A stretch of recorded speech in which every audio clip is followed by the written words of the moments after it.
It's about time to get with the program.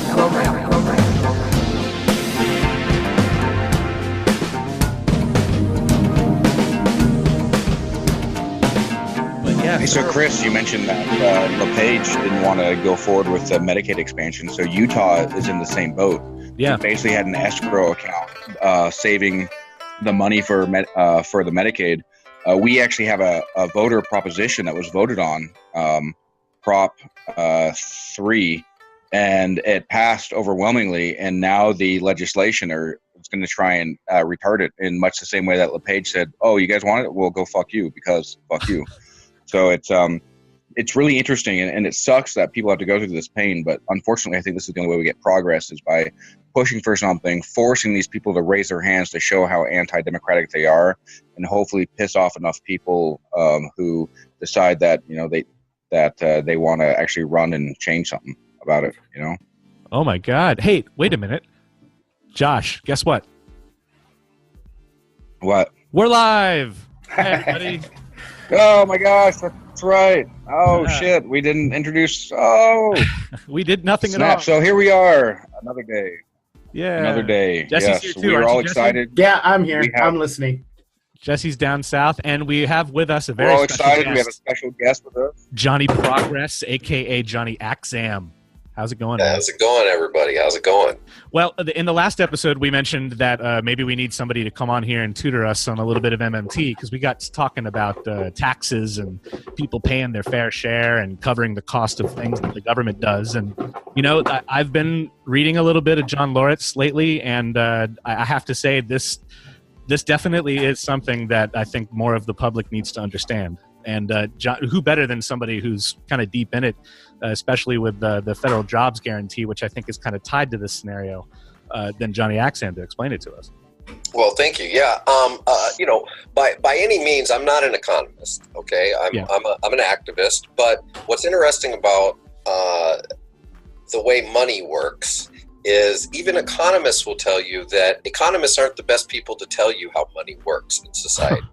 Sociologists and archaeologists, anthropologists that understand how civilization works are the best people to talk to you about money, because money is a mechanism of society.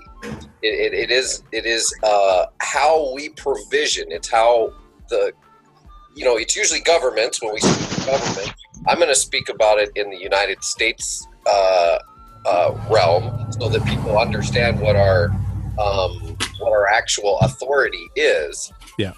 But all money is, it doesn't matter what you use.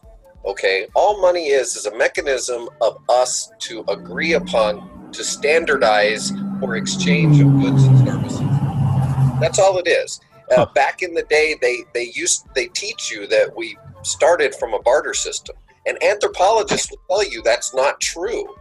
The earliest writings known to exist happen to include accounting. Yeah. So they're accounting on clay tablets and keeping track of things, because very early on people understood how do you exchange two swords for how many chickens, and then how many cows equal how many chickens for how many swords. And so also, when you look at the history of money and how it's used, it was usually for provisioning what? Military. Yeah, exactly. Okay? Expansion That's of the what territory. it was for, because now these troops would come in and they would need food and shelter and things like that in different areas. And how were they to exchange? So money, not necessarily in the form of coinage, but in the form of weights and measures. The reason we have the pound and things like that is because it was used as a form of weight measurement for wheat.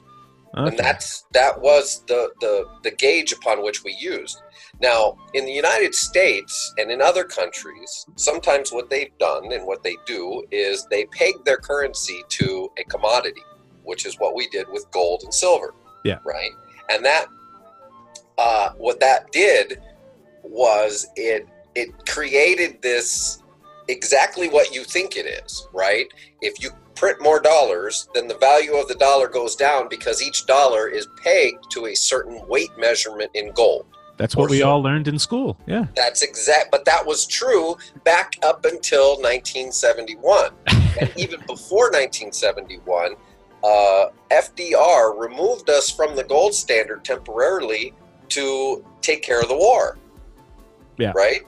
That's what happened during World War II. Is we didn't have to raise taxes to pay for the war. People didn't buy bonds to pay for the war. What happened was after the war started and there were fewer resources, which I'll get into inflation a little bit later, but there were fewer resources able to be used. Like they stopped making commercial, or not commercial, but vehicles, right? Pennies, things like that, because all those natural resources and the human resources to develop and to produce those natural resources had to go toward the war effort. Okay. So what they did was they offered people freedom bonds after the fact so that they wouldn't have this extra cash to go out and spend into the economy, that there was no goods for them to spend on. That's what causes inflation, is when people say, well, that's going to cause inflation. My first question is, on what? What is going to get inflated? We experience market-forced inflation, for instance, when a video game comes out, right? Or a video console. The pre-order pricing and all that stuff. Yeah. That is scarcity before the fact. That is saying we anticipate the demand is so high that we can raise the price of a console to $500 when it comes out, even though in 3 months it's going to drop half the price because... And nothing changes. As a matter of fact, it's even gotten some software updates and things like that. But the material that goes into building the console, the labor and everything hasn't changed for that console. Just the marketing, the manipulation of the market has changed. Okay, so that scarcity. I'm actually. I really like that you brought up the gaming console. One thing in particular, as I understand, like with the PlayStation 3. If you recall, when that first came out, it had a 3-tiered system, like an 80 gig that was $600, 60 gig I think that was $500, and a 40 gig that was $300. And they being Sony, basically expected to lose about $1,000 per console for something like the first 18 months, if I recall, of them being sold. But they knew it was going to offset through just selling video games. So Sony, a private business, realized that there are areas that it's worth dipping into the red for because it's offset by other areas that are connected to it that are well into the black that help lift it up. And we've got this in infrastructure. It's worth going to the red for infrastructure so people can actually get the jobs and create value. Let me stop you there because you're going off the rail with going into the red. Okay, and I don't want people to get confused, because what Sony did and what they do is not what our federal government can do. And this is where we get into the whole idea of taxes do not fund the federal government. Okay. The federal government is the issuer of the currency. They create the spending power with every appropriations bill. Okay? It's like the monopoly banker issuing currency to each player to start the game. If you don't tax the players first to get their money, they have no money. There are no taxes to be created or spent or anything, because there is no money into the game. Okay, so the first thing that must happen after everybody's chosen their identity and rolled to see who has the privilege to go first is the banker passes out money so that it provisions the game. A national government is the entire game, right? And so it is upon the in the realm of, say, like the game analogy, the banker would be the Fed. Okay, the Fed is commissioned with crediting the accounts of the Treasury departments, of the departments in the Treasury, so that they are funded. And all that happens when we say, okay, we're going to spend $1 trillion in the military, then the Fed puts numbers like a scorekeeper over on that side and says, okay, now the Defense Department has, boom, $1 trillion. There you go. That's all that happens. It's like keeping score on a scoreboard. The scorekeeper doesn't have to get points from anybody in the game. He doesn't have to borrow points from another stadium in order to give the teams their points as they acquire them. What taxes do, there's 5 main functions of taxes. We're going to talk about just a couple of them because they're the main issue of what we're talking about. The main purpose of taxation on the federal level. Remember, we're not talking about state or local. Every state, local entity is a currency user, just like me and you. Therefore, they do have a revenue to balance. They have to have taxes come in. A state has to have taxes come in. So where we have states that have a high surplus, like California and all this other stuff, and then we have states that have a deficit, that's because we're competing in the game for the same amount of money among ourselves. We don't get to go in our basement and start printing dollars, or we don't have an app on our phone that we can just credit money to our bank account like the federal government can do. Okay, so when the federal government says you can have this, we're going to put $1 trillion into the federal, for military. Right. What was I saying? No, I'll go back to taxes. So what are taxes for?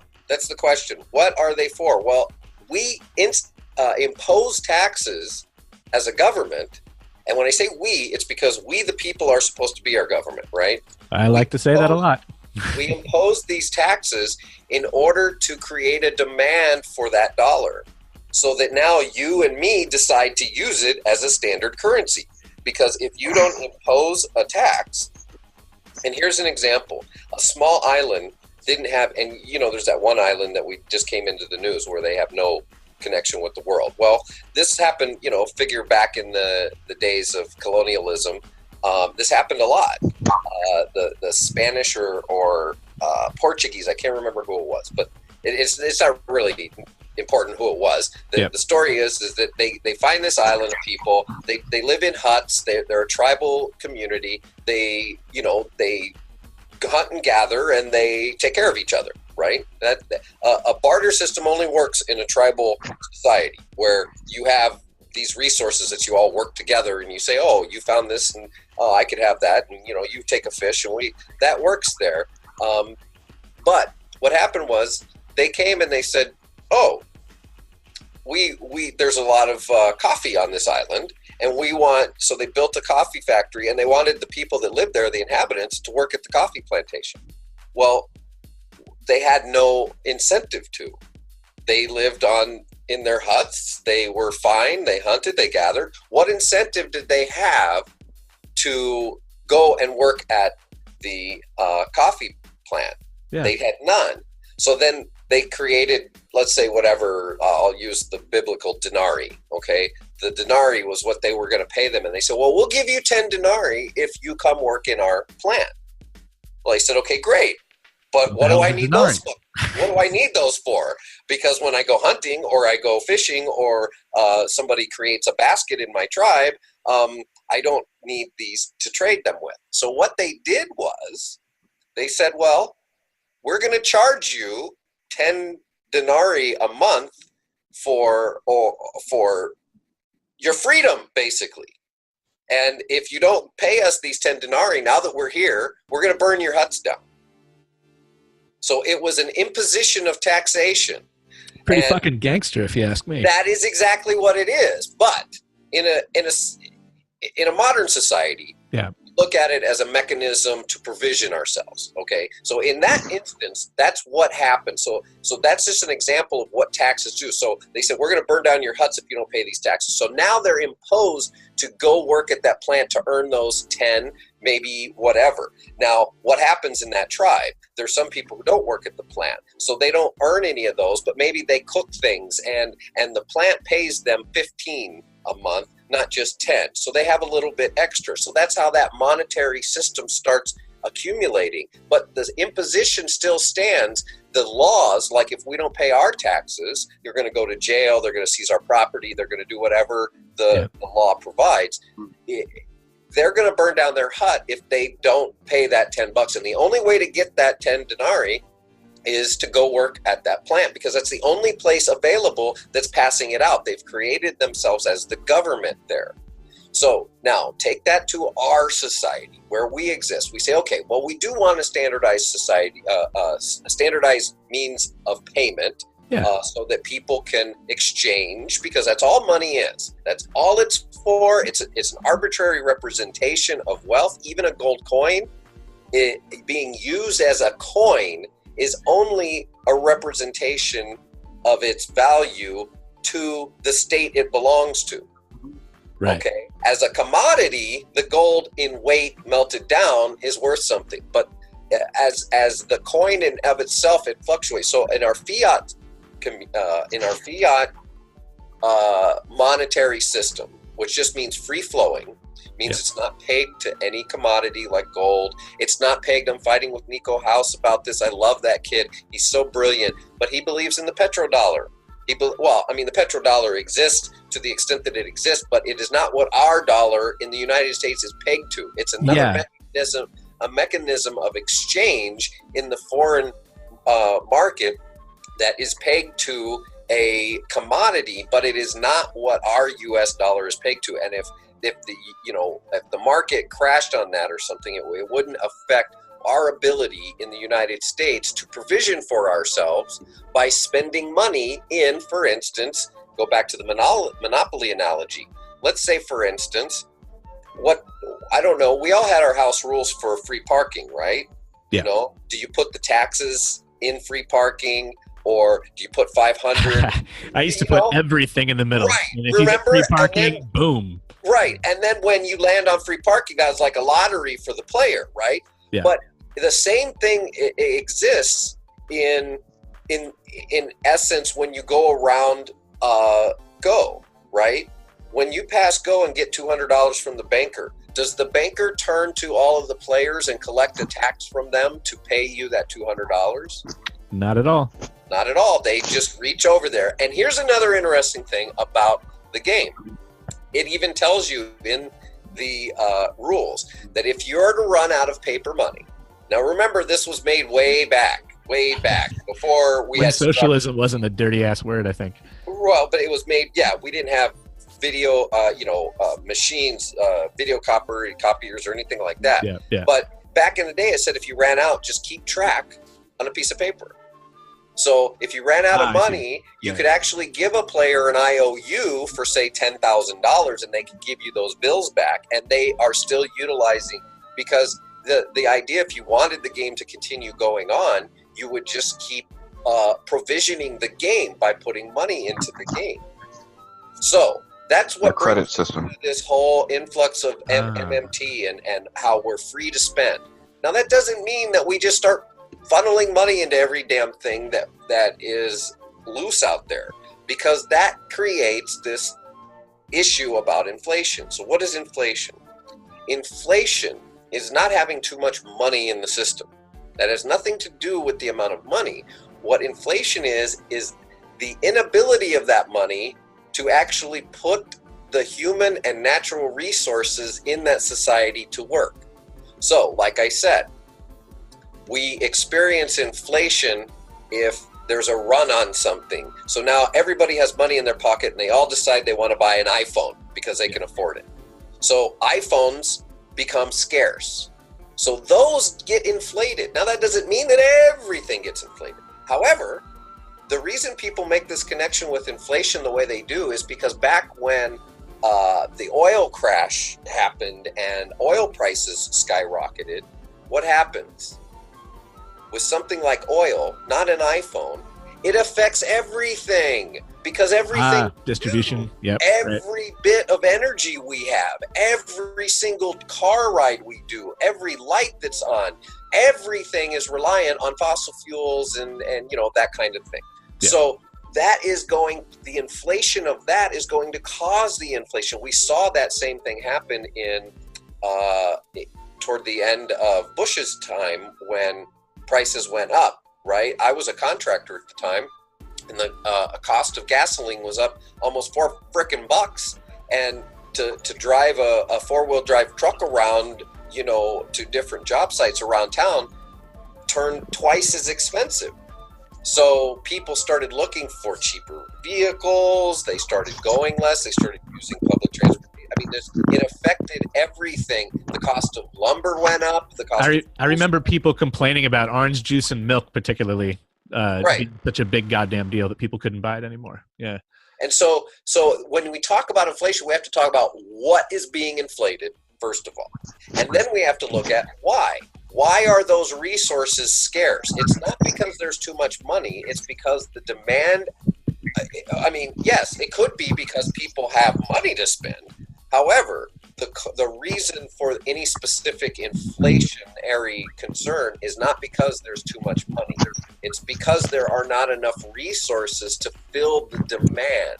So if we wanted to give everybody a pony, see, Stephanie Kelton, when you were talking about people earlier that you were looking into for MMT, yeah. I tell you, go on YouTube, look up Stephanie Kelton. That's it. That's all you got to do. Look up Stephanie Kelton. She explains things so easily. Of course, she's not the only one, right? She's only part of a much huger mechanism. It's a movement, really, and it's a movement of not just economists that believe a certain way. It's a movement of people who understand, like we're talking about, how money works in a society, how it's supposed to work, right? We shouldn't be gangsters, like you're talking about. We should be utilizing this mechanism to provision the way we want to provision. We want to give people Medicare for all because the money doesn't really matter as long as we have enough doctors, nurses, hospitals, staff, medical devices, equipment. All those things are what we have to worry about when it comes to Medicare for all. Not whether we can pay for them, but whether or not we have enough of that to go around for everybody so that there's not some kind of run on it. So really, the bigger one big key to this would be that it's more about keeping the money in motion rather than making sure that the money exists to represent something else. Well, yes, absolutely. That's a good way of putting it, is it's in flow. If there's one player, see, our game should not be Monopoly, right? The way the mechanisms work, and I make this clear, is I utilize that analogy because that is how the mechanisms work. However, our end goal should not be that one player is a winner or that two players accumulate all the wealth and everybody else goes hungry. So now we start writing our own house rules, right? Yeah. We start saying, we're going to play Monopoly like socialists. And we're going to, maybe for instance, I thought about this the other day. I was thinking, okay, what if we owned the waterworks and the electric company and the railroads, and that was government owned on the board? And when you landed on them, instead of paying, you got a dividend. Everybody gets a little bit. Yeah. Right. And so we start changing the rules of the game so that it's not to feed the capitalist, because that game was to show how capitalism devours itself. Oh, geez, somebody needs to get on this. I don't know why that's not a fucking board game yet. Well, they've been talking about it for years, and there's actually one guy who wrote an article on how the rules should be put out. And I actually created my own chess game called Royal Chess. So it's really interesting me to do that because I like doing that, man. I probably could have been a game creator, like that, because, well, when we were kids, we used to create our own rules for games, just to, like, even softball, or we played this game called wall ball where we threw a softball up against a racquetball court. Remember having the concrete racquetball courts at school? Right. Yep.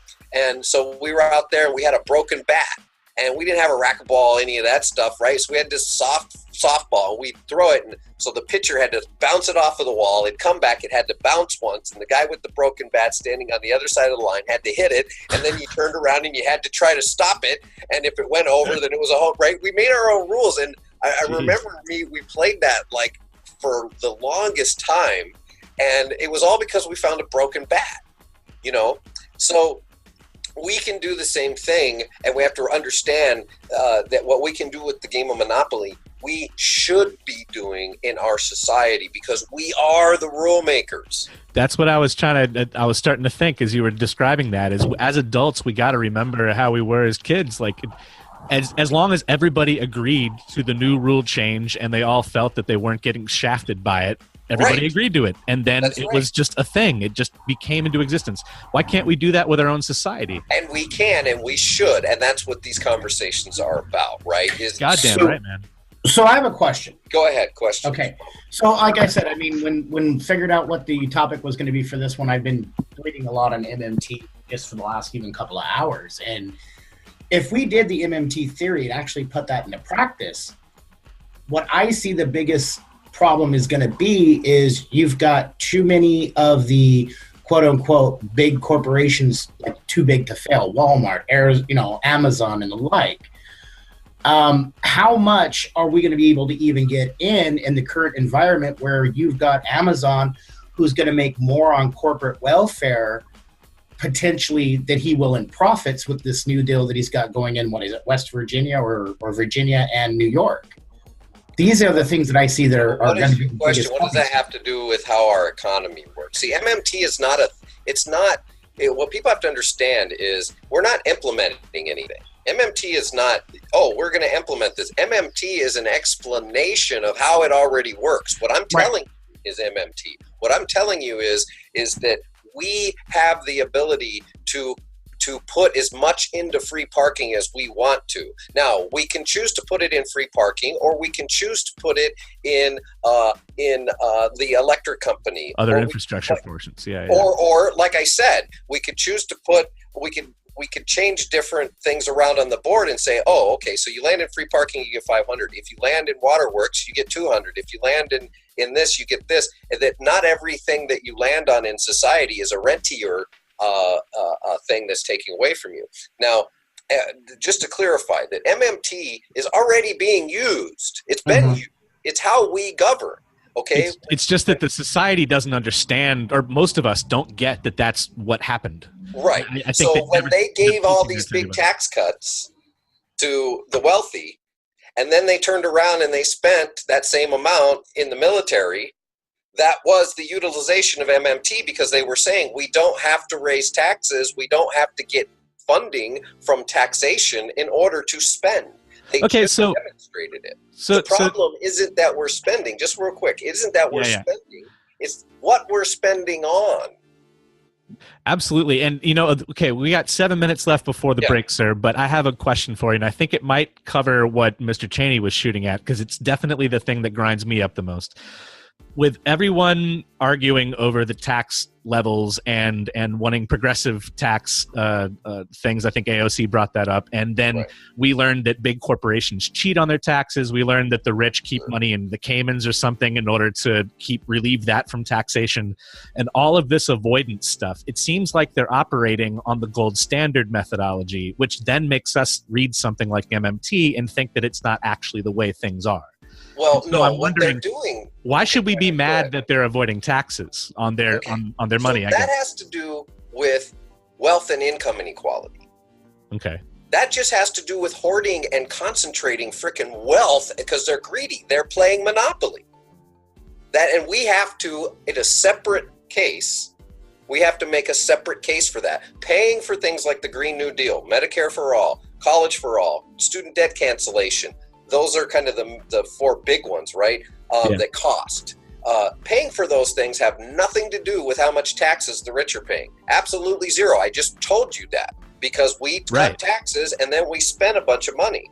Now, we'll get into the debt in the next conversation. But the reason that we approach the 70% tax rate, the marginal tax rate, taxing the wealthy like now Warren is talking about, the reason we take those approaches is because they are hoarding all the freaking wealth, and now they have all this money. Now, if they have it sitting over in the Cayman Islands, they're sitting on it. It's not doing anything, and it goes back to Chris's point. It's not circulating in the economy through like their employees. However, it's not a danger until they pull it over here and they use it.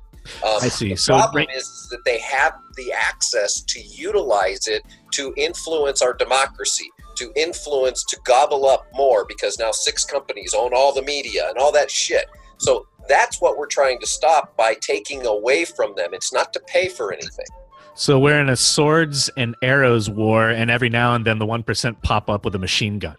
Right. for the most part. Well, for a shitty analogy. Yeah, I mean, but it does boil down to that over the course of the last 50 years, as taxes started getting cut, and we started seeing, the graph on Pavlina's deal, the 90%, 10%, and how the gaps have been widening for those of us who are in the 90% are not making the prosperity and the wage stagnation, right? We see that the GDP and prosperity and production has gone up, but the average wage stagnation. We've been sharing these charts. I can share them with you guys.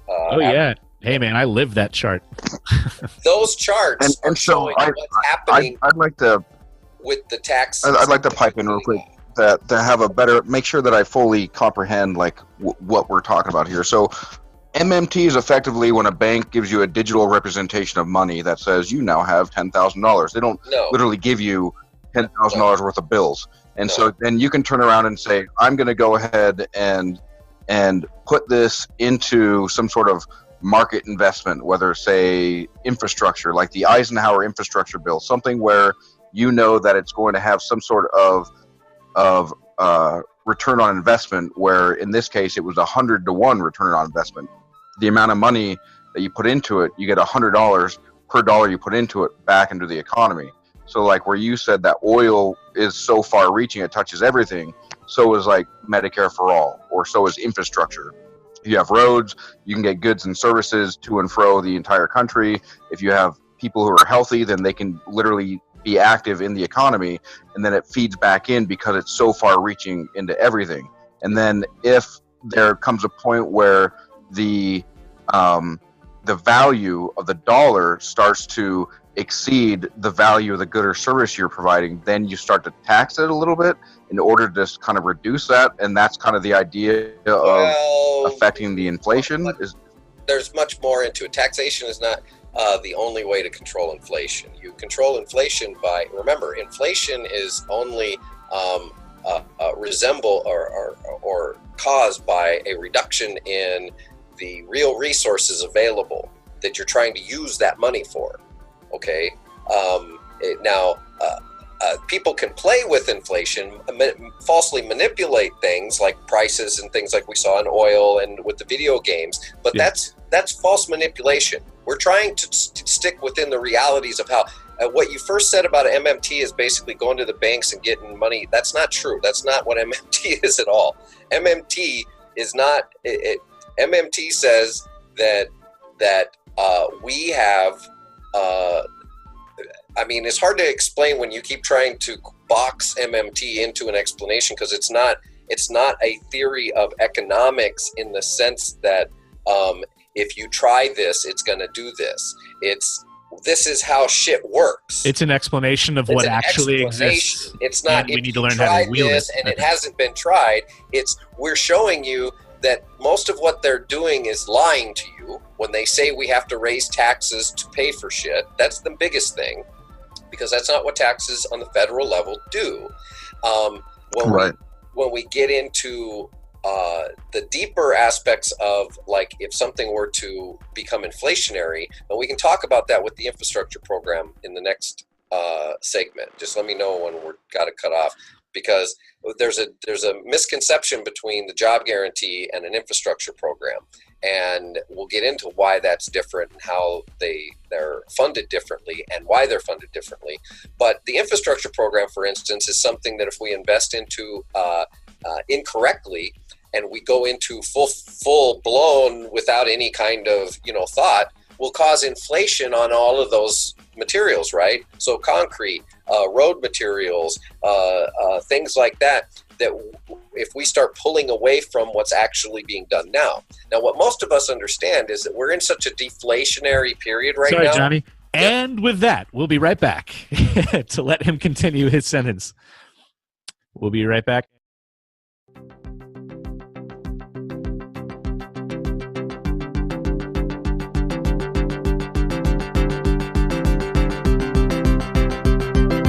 Hey, everybody. Guess who I got with me today? It's Corey Henderson, the technology director for Our Voice USA, and he has an update, a long-awaited update, an update that hasn't come in a long time, and now it's here, and he's ready to explain it to us. Corey, take it away. Thanks, Chris. So what we've been working on is a management piece to the Our Voice USA canvassing app. As you know, the canvassing app works great for small campaigns when you don't have very many people to manage, but the more people you add, the more difficult it becomes. Now, this new product is called Hello Voter, and you run it on a web browser. You log into it and you can see anyone who canvasses for you, sort them into teams, and assign them turf. Oh, okay. So it's like the hub, the main hub, the headquarters for the manager of the campaign, right? That is correct, yes. Okay, I get it. So when you log in, you get a dashboard that tells you what's going on, and then you can click to see if there are any new canvassers that are ready to canvass for you, and you can assign them to a team or you can deny them access. Because just because they show up in your system doesn't mean they can see anything. You have to approve them or deny them. So through all this, the person who is running the campaign is still in full control of like who is going to work with them and like what kind of data they collect. That's all still just inside their own computer, correct? That's correct. And when you assign someone a turf, they can only see the data in that turf. And when you assign someone to a team, they can only see the members of that team. Cool. So there's like low incidence of people being able to mess with the whole system from the other side. Right. And this also means that you can manage people that you've never met who live on the other side of the country. Say you're running a national campaign of some sort and you're in New York and someone in California wants to do their part locally. So they download the Our Voice USA mobile app and enter your campaign address into the connect to server option. And it flags that person in New York and they approve them for a turf where they live, and they can see any data that they might have for that area, and any data they collect in the area feeds back to the person in New York. Well, that's awesome. So imagine it. That's a major expansion. Imagine sending out an email or posting on social media, hey, download this app, enter this into the Connect to server, and then suddenly the next morning you have 500 people you need to sort out what to do with them. Wow. And then you hire a manager for that part. Yeah. So rather than spending thousands or tens of thousands of dollars on software that's available today to even have this opportunity to sort those 500 volunteers, now you're not paying a dime to do that. The money you would have spent on the software, you're now spending on someone to help you manage it. On the person power. Exactly. Yeah, man. I really like that. That's cool. So this kind of thing, I could see maybe, not to throw a deadline on you, but a 2022 campaign being able to span the country with something like this? Oh, it's most certainly in its current form ready for a campaign right now. Oh, my. So somebody running for 2020 could potentially reach out and help finish this thing off. Yeah, it's functional at the moment. It's a little rough around the edges. But as we've seen with the mobile app, it got better over time. The same applies here. You can run a campaign on it right now. There might be some pain points that we can address with a little time. And by the 2020 primaries, we're hoping that a lot of that has been flushed out. Well, hell, if there's anybody out there looking to run a national campaign in 2020 and they'd like to show that the power of the people can beat the power of the oligarch, I would have to say that this would be the opportunity of the lifetime. Yeah, and not even just national campaign, just a local campaign too. Like I said, with the mobile app in its current form, with Dropbox, it's difficult to manage more than just a small campaign. But if you have 30, 40, 50 volunteers, this makes it so much easier to manage your mayoral campaign for the 2019 local elections or city council. And maybe you can even double up and have, because what I've noticed is a lot of campaign managers manage more than one campaign. Right. Okay, so how stupid of me to even overlook that. So any kind of campaign, not just the national, however, it could handle the national. And you're saying too that like campaign managers, consultants who operate with multiple campaigns in different jurisdictions and whatnot, they could manage all of them with this Hello Voter system. Right, because if you're helping a city councilman out in Salt Lake City, but you're also helping out a mayor in Provo, and if you're also, and these are Utah towns, by the way. Yeah, right. I know you're helping someone run for Congress in Congressional District 2. There's like almost no overlap between those, so they can all exist in the same system and will be all completely independent of each other. And not breaking any federal election commission laws. Also, and perhaps most importantly, is the data stays in your system. It doesn't come to Our Voice USA. It does not go to a corporation or government. It is your data. I do love decentralized data. And it is what you make of it. And You can make it anything you want. You're not constrained by another systems. You must ask these questions. You can't have your own custom questions. That is, and and just to throw this out there, you don't even have to use it for a political campaign. The sky's the limit on what you can do with the app. Am I correct in understanding it that way? Oh yeah, if you wanted to, if you were a door-to-door salesman and you wanted to keep track of where you've been, this would work for that too. Nice. Or kids with like magazine routes, anything. Okay.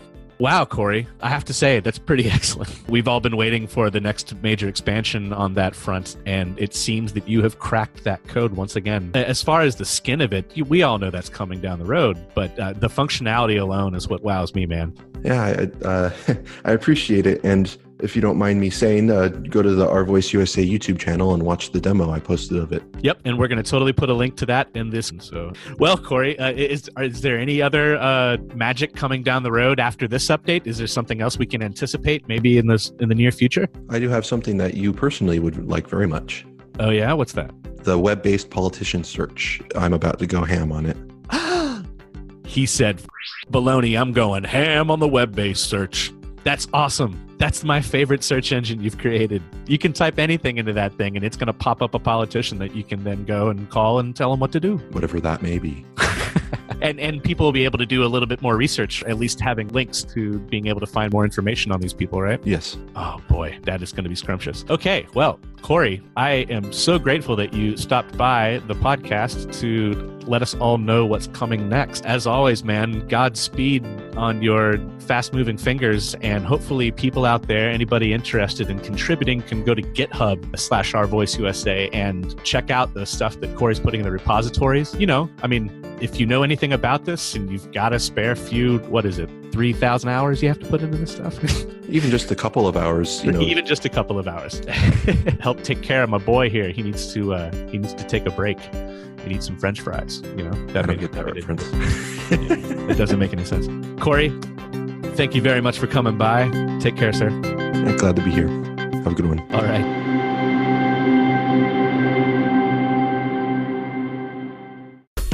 And we're back. Yeah, let's have you finish up your thought, and then I'd like to transition to some more interesting things with what you're doing, Johnny. Okay, great. Because I did want to finish that thought on the explanation of MMT, and because you mentioned something about the banks. Say what you said again. Basically, MMT, the banks give you money. So as I understand, the way that the money flows isn't even like, here is a hard good.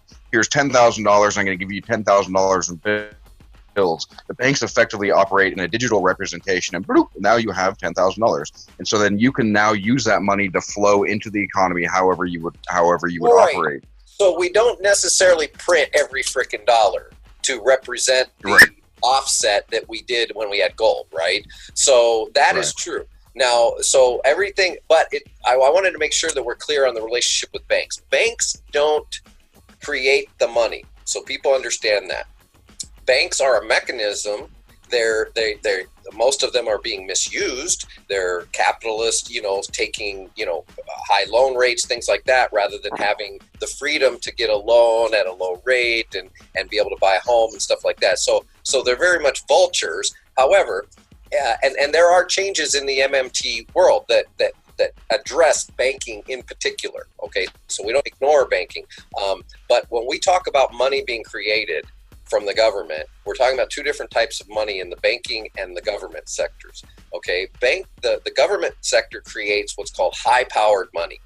That is the monopoly banker putting money into the game. Okay, bankers are authorized and through the guarantee of government to create lending and credit. Okay, so they don't necessarily, like when we talk about the debt rising, because when there's more players, see, our national debt, real quick, is the representation of all the money that's in play. So if we have three players, each one gets $1,500, that's $4,500 that represents our national debt. What does that mean? Does that mean that the government or that the players now have to turn around and give that back to the banker? No. It's the money that the banker put into the game, because that's how much currency it takes for each player to circulate to have a game. Now, if we decide, okay, Josh, you get to play, and we don't put any restrictions even though you started late and this and that, and we say, give him his $1,500, now our national debt goes up to $6,000. Why? Because there's another player in the game. So our national debt, it should be rising with the population. As we get more people coming in, we should be putting more money into the game because more people need that money to play with. If we don't put more money into the game, then those people are going to be struggling, fighting back and forth. Now, okay, we're going to say, well, you guys started late, so we're going to give both of you $750.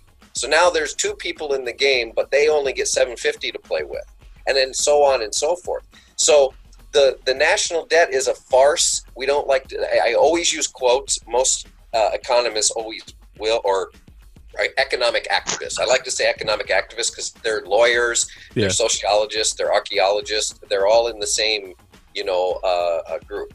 But that's when we talk about, the difference between what people think where the hell do they think we're borrowing money from? The banker, when you start the game, doesn't borrow money from another game to start the game. It's given the authority to write that, to say, here. I mean, you could start a game with everybody gets 3,500. Yeah. It's totally up to the rule setters. Okay, now go on with something else. Okay, so wait. Quick question. Okay, so then that being said, then basically everything I've been taught my entire life about the national debt, it's pointless. It's just absolutely it's imaginary numbers. Hallelujah. You know what I mean? It's a position in politics, I guess. Right, but the question I've always had that no one's ever been able to answer is, okay, so let's say, I don't know, we found vibranium in Utah, and now we found an element that the U.S. owns. Okay, so then you start thinking, the economic route where, okay, so if we've got such a high national debt, if we had some way to get out of that national debt, but there is no national debt. It's like you said, it's the money that the government pumped in to play the game. Well, then why do we focus on that national debt number so hard when it's so pointless? Okay, here's the answer. Because just about every single politician has come up from below. They've all come up from their household. They've all come up from a mayor's office or a state office where they all had budgetary constraints. Where that's all true. Yes, you cannot, as a player in the game, you cannot do more than the trinkets that you own allow you to do. You are constrained. Now, what do? When the banker gets up and goes to the bathroom, you slip over and you grab a $500 bill, right? How many of you have done it? We all know. Sliding houses, yeah. But that's not issuing your own currency. That's theft, right? Correct. So what we do as federal leaders is they go up there with this same. We are going to balance the budget just like I did in my state as governor. I can show you how, and what happened was, and I don't have, if we were doing graphs, I could show you one of the graphs about how it's a mirror image, right? Just like I'm telling you, the national debt represents per penny the amount of money that's been put into the economy that has not yet been taxed back, right? So when you look at the private sector, the foreign sector, which is where we do our trades, and then the public sector. The public sector is a mirror image of the other two, right? Because that's all the money that's been put out there. Well, what happened was when the federal government was in surplus, that meant it was taking all the money back out of the game. The private sector went into debt. They went under.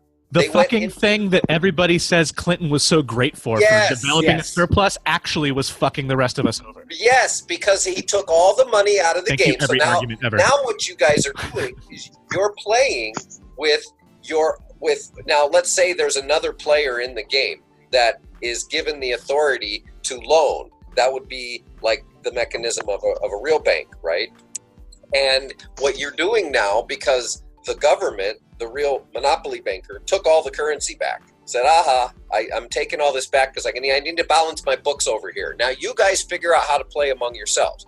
Well, some thug comes in and says, I'll give you some paper cash. It looks like this. And here, you can pay me some of this paper cash back at a higher, at an interest rate. And this will get you by. just like they tried telling the frickin' workers to do. Exactly. Yeah. Right? Borrow. Yeah, they expanded the credit cards from farmers to everybody. That's right. So that's what happened during, and I'll tell you, when we lived in that great prosperity and people are saying, yeah, but you won't see the effects of what their policies are until years after, right? Which is true, because, you know, they're there, they're gone, but the shit that they did is what follows through. But when you start understanding this and you actually start looking at the graphs, and I will share a PowerPoint, a Google Slides that I can give you a link to that has all these charts on it that I put together for our talk the other day. We'll put it into the YouTube video. Okay. And so you know, you can see where the numbers lie, right? You can see that wages have stayed stagnant. You can see that the wealth and income gap between the 90% and the 10% has widened. You can see that money is being at times, it's always, because it spans like the whole 100 years or something. At times when we tried to balance the budget, we were followed with recession because we were pulling money out and people were going into debt. And when they go into debt, the recovery from recession is always trickle. It's never boom. Right. Unless you're giving all the bankers money. Right? Yeah, then it's like, a one shot. Here, take all of your bonuses and everything and straighten up the mess you made. Filthy. It is exactly filth. They should have, an idea that would have balanced out those books and then helped lift up society in a way like if we're, termites living on a mound, we're taking care of each other, right? Yeah. Is that we would have paid off all those mortgages. Instead of just putting the money into the banks to balance their books, we would have paid the mortgages off, and it would have created the same amount of financial equity into the system, but it would have given those people their homes, which would have created more financial equity by stimulating, because it would have taken away their payments and they would have been only paying taxes instead of monthly payments and all this other stuff. God damn, Johnny Progress. I have to say, a guy like you and knowledge like this, are you running for office? Well, that's up in the air right now. I don't know how effective I am right here in my place. Does anyone else just feel like they got raped by the ghost of J.P. Morgan, or is it just... Yeah. And actually, Adam Smith still has his finger in my asshole. So. Well, that's I mean, all the stuff that you're saying, it goes against what we were kind of taught in school, but it makes perfect sense when you talk, like everything that you said, it makes absolute sense. And now you're going to understand why all of these MMTers, they're embracing the term now, but while they're coming out of the woodwork, they're so wild about it. And why the ones who have been doing it for 20 years have been working for it behind the scenes and everything. It started with like 3 people talking about this is how this works, and nobody's talking about it. And then it started with then it moved into a blog, and then now we had a conference in New York with like 300 people, and the one before that was like 50 or something, or half that size or something. So it's growing, and now Alexandria Ocasio-Cortez comes in and says, oh, MMT needs to be part of the conversation. So now if you go on Stephanie Kelton, Pavlina's, Rohan Gray's, if you go on their Twitter feeds, they're slamming all these articles that are coming out in mainstream media, which I was going to mention. Everybody needs to be very weary of, okay, because there are Swiss cheese. These articles are Swiss cheese. They they talk about the tenets of MMT a little bit, but then they start throwing in these falsities and these misrepresentations. MMTs don't say this. They don't say that. We don't say that inflation is not a problem and that all you have to do is raise taxes, because there are many other mechanisms to control inflation. Yeah, Forbes is another one. Forbes, you got to watch out for it. That was, like I said, I read probably 30, 40 articles since 9:00 this morning, and all the negative ones are all coming out of the Wall Street sector. Right. They don't want people to know this is how it works, because then they'll be like, well, wait a minute, we could have healthcare for everyone. Now, and in discussing MMT, one of the main tenets of MMT is a federal job guarantee. Yeah. Okay.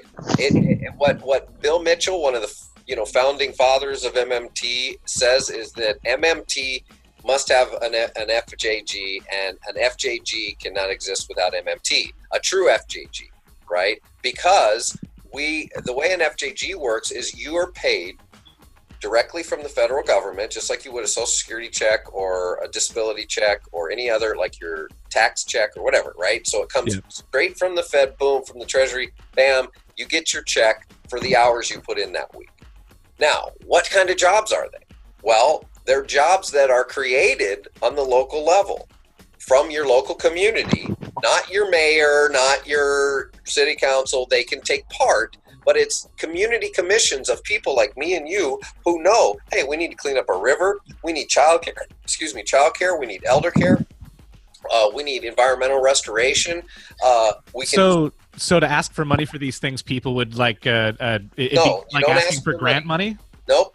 That's where I'm drawing this line. I know there's people that say this is where the Levy Institute is the one who put out the real federal job guarantee, right? No block grants, no working with private industry. What this is you just think about, okay, if we had a building in our community, a facility, because the program doesn't pay for the facilities, right, or the materials. So if you wanted to help renovate old houses or old buildings for people to live in, you would have to supply the paint and that as a community. Yeah. But you would pay for the labor through the job guarantee. And I mean, we're not going to get into the weeds about exactly how we're going to administer it. But the idea is that it's decentralized to the local area. So you can't really cheat anything as long as you're building something for public purpose, not building, but doing something. Well, and what I really like about that idea, and with what you're talking about with MMT, and the idea that MMT is basically the way things work, and it's up to us to kind of understand how it works. The way with the federal jobs guarantee that I like too, that it really goes in line with something that there's actually a plutocrat that I follow, believe it or not. His name is Nick Hanauer. He's really interesting. He's a guy, he's a TED Talk that says, to my fellow plutocrats, the pitchforks are coming. And he kind of reverses the paradigm. Yeah, he reverses the paradigm. He's like, look, I'm not a job creator. He's like, I'm not going to create a fucking job, one more job than I need to, period. That's just the way it is. Right. I'm going to have a business. I want to make money. I'm going to create, I need 100 jobs to sell my goods, and I'm going to have 100 jobs open. And so effectively, when I put money in your pocket, and then you come around and you go and buy one of my goods or services, well, that puts a demand on that good or service. Enough demand creates a vacuum that creates a demand to sell that good or service. Enough of demand creates more jobs. So in effect, people are actually the job creators because you are the ones who demand to sell that good or service. Exactamundo. Yes. And so if you have a federal job guarantee where money is free flowing into the pockets of the consumers, into the pockets of the breeder class, which is what we are, working class, we're the breeder class, and we create the jobs by going and shopping on the economy. So stifling that from the economy stifles economic growth. Now, expand on that from picturing a job guarantee. Now, I want you just to envision, we have a job guarantee. You can walk into your local employment office, say, I just lost my job. These jobs are a fair wage. We're starting to use a fair wage rather than living wage because what does living mean? Fair wage. Surviving. Medical and paid leave, right? That's like the base plan. Now, there are some people that talk about different tiers. I'm not getting into that because that gets into the weeds and it gets into discussions about how you qualify people for the different tiers. Yeah. But I say that the fair wage should be $20 an hour. By the time we get to there, we should be talking about $20 an hour right now instead of 15 anyway, because we're way past 15. Mm-hmm. So we might as well be talking about $20 an hour. So that's what that does, is that creates a floor now for all the rest of the businesses to live up to. Now, if you are Walmart and you're not paying, we'll say $15 an hour because that's our day, right? If you're not paying $15 an hour offering medical and paid leave, then who the hell would want to work for you in their right mind? Okay. But now you're talking about putting the people in the labor market in control a little bit more. Leveraging labor again. Right. It's like we don't even need a union. Well, I'm not going to go that far. Okay. I might run for Congress, so I'm not going to say that. But here's what we want to do out of the job guarantee is we want to work because most unions are paying over a fair wage, right? Yeah. So we want to work with our local unions that are looking for workers, right? So this is a stepping stone for young people or for people that don't have experience, or maybe they want new training, to start getting into programs in the job guarantee in your local community. You can think of anything that you guys could want to do. If you got dilapidated buildings, again, there's going to be some investment on the local community's part for things like that. But things like childcare, community childcare, you could do that immediately. You could say, we're going to hire 50 people. Of course, you vet them the same way you do vetting childcare, and elder care people today. You don't just have some guy that got out of prison say, oh, you're just going to have prisoners watch my kid. No, you idiot. We're going to vet people the same exact way that we do it now, only we're going to shift the responsibility of production and profit, because these are for profit, and we're going to get away from for profit for these certain services, and then we also start rethinking labor in and of itself. Why should we even be worried about, or why shouldn't we be looking at compensating a homemaker for taking care of his or her child and food and clothing and all those things that they do throughout the day to take care of their child? Why do they have to go put their child in childcare so they can go to work to pay childcare? Yeah. That makes no Especially sense. all the single parents you have out there now, people not looking for monogamous relationships but still want to have children. I mean, this kind of thing to get covered, let alone the stay-at-home parent that doesn't get paid. Yeah. Consider also, instead of just looking at the aspect of like paying somebody for childcare, what that does is it brings up the notion that we can rethink what it means to compensate people for their time. What is labor? Labor doesn't have to be labor. Digging a shovel, okay? We can let machines do most of the hard labor while we oversee machines, and we innovate making those machines even better. Yeah. We don't, so we can shift what labor means. It's not about digging ditches just to dig ditches, even though the argument can be made economically. Paying somebody to dig a ditch just to fill the ditch is more economically sound than letting them drain on the economy by being unemployed. Right. Good point. It doesn't matter. And if they're willing to dig a ditch because they want the exercise, then let them. Yeah. Not everybody has to dig, but that's where we get into, again, we're not talking about just this is one kind of job. It has to be labor. What about rethinking? Look, there's administrative jobs. Immediately, you got to start staffing the commission of people. Pay those people to interview, to process, So you start employing people immediately who may have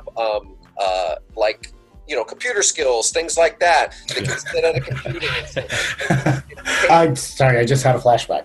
Yeah, and take assessments of people. What about surveys, research, science, and things like that? What does our community want? Paying people, 10 people to go out and survey the community on what they think we should have in our community, and then you can employ more people. I mean, it's never ending. And what you've done is you've flipped the script on labor. Now, no more can an employer threaten you with your job and say, if you don't like it, screw you, you're fired. Now you're flipping the script and saying, listen, Bob, I don't like the way you're talking to me. It's not very polite.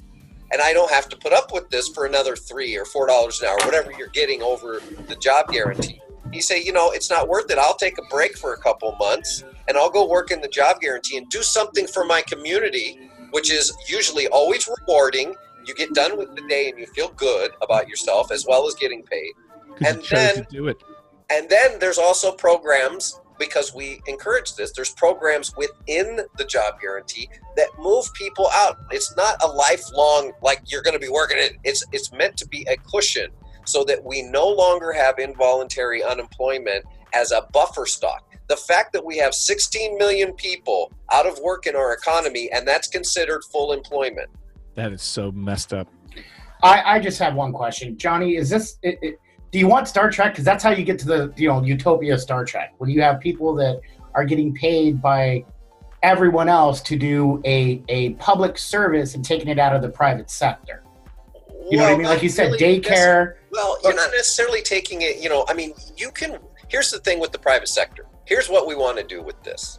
We don't want to keep fostering bottom-up compensation. No. We want to foster socialism. Socialism is not a governmental involvement. You guys know that, right? Socialism is enterprise. It is the business. It is owner it is worker-owned, democratized business. Yeah. That is what real socialism is. When Karl Marx talks about socialism, he doesn't talk about government involvement or government planning or any of that. Now, we can take it a step further and we can foster socialist ideas and tenets in through our government, like rewarding a business that is more equitable by, like, you know, having worker-owned models where there's this Richard D. Wolff talks about Mondragon in Spain, which is a worker-owned deal. It started with like 6 people, now it's the most 1,000. successful. And if we as a society say, listen, we no longer accept the Walmart model, these other models where it's top down, where you have an executive making all these money. So what we're going to do is we're going to start giving incentives, tax breaks, loans, no interest loan. The same way we encourage capitalism now, we can encourage this other style. We can start getting people out of the job guarantee who have skill sets. Like me, for instance, I know how to build homes. I know how to build websites. I could do a few different things, right? I could meet up with somebody in there who knows how to build things, and they say, hey, man, let's start our own business together. But instead of it being a small private business where it's just 2 people struggling gig by gig, you help foster a company that is, again, it's a small team of people working together, but they're being equitable. In that Mondragon, the highest paid executive pay is only 8.5 times more than the lowest paid worker. 8.5. And it's by design. They chose that. Yes. Yeah. And So, we're sitting here screaming another over thing trying to get Richard 50. Wolff talks about that I really like. One thing I really like that Richard Wolff talks about that I wasn't even aware of until, I don't know, about 6 or 7 months ago was there's the unemployment model in Italy, as I understand. They will say, well, look, you have X amount that we will give you as far as your unemployment. We will give you all of it up front right now if you spend half of it in some sort of entrepreneurial capacity and start up a new business. And like, how is that not working within like the American model of entrepreneurship? And so I like that idea. I don't know if that's necessarily the way to implement it here, but it's such a great, it's a really interesting idea to play with here in the land of the brave. Yeah, it is interesting, and it's nothing that I would crap on. But here's a problem with that. And for somebody who actually worked as a coach for many years and still consider myself as a business coach, a consultant, is not everybody can be an entrepreneur. Right. And this is why I got pissed off, and I was just talking to our friend Lon and Dell about this guy that I still follow on Facebook, one of the first guys that tried selling this push button, get rich quick shit, and lifting yourself up by your bootstraps, and it's all just dependent on how much work you put in, buddy. That's all it is. No, blame bullshit. yourself. Yeah, right. Because he lied to people. He didn't tell people he had $10,000 to buy into another program as a partner with these other people, and they had a list of people, and he was, a radio host, and he had connections and all this other shit that comes into play when you're an entrepreneur. And there was just a study that came out. They said most successful entrepreneurs are white middle class, or not white middle class, but white wealthy people. Why? Because that's where, in our country, that's where the wealth has gone since the white people got here, right? And they have the easiest mobility for influence. Absolutely. That can afford to take a risk. Right. So when you have that starting point, like Trump getting, that's why we get so pissed off, because people say, oh, he's successful, he's this. No, you asshole. He was given all of this. He was this was all handed to him. And then when you have all that capital, you have so much. I mean, it's like you're given $20,000 to start playing Monopoly over everybody else, and when you can buy every single property you land on, then you're going to have more advantage than the people who can't. And that's just the way it goes. I saw a great meme the other day, and it said, you don't earn $1 billion, you take $1 billion. Yeah, well, and all the billionaires will know. Yeah, that's Stephanie Kelton. So go follow her on Twitter. Yeah, because that's where you're going to see some of this, and there's going to be articles, and there'll be other things that I mean, they're the ones that are leading. I regurgitate, I dissemble what they talk about, and try to put it in more layman's terms, try to make these analogies that people can associate with. But I'm sticking to what they're saying, because when I look at what they're saying, it all makes sense to me. It always made sense to me, and I just didn't have the people putting the nuts and bolts together for me. Right, we didn't have the vocabulary for it. Yeah, I always knew that the dollar was just an arbitrary representation. I was telling my kid this 2 years ago when we were helping some farmers. We had our time cards, and I was so pissed off because we had no real money, and I was so sick of money, because money, all it is, and I was holding up our time cards. I said, money is an arbitrary representation of value. These time cards are just as value as the money he's going to turn around and give me for them. They represent the time that we put in to earn that money. Yeah. The dollar it's the production that we create that is important. None of the dollars have any value, any real value, if there are no humans to produce, to create a value for that money. So, Johnny, getting back to the federal jobs guarantee, yes, and I know it's definitely linked, I think, to educating people on MMT as far as understanding how it would all occur. You had mentioned off the air that it was much like the ERA, where you have to get it. Were you trying to say that it needs to get ratified by all the states, like a constitutional convention or something, for that to be implemented? No.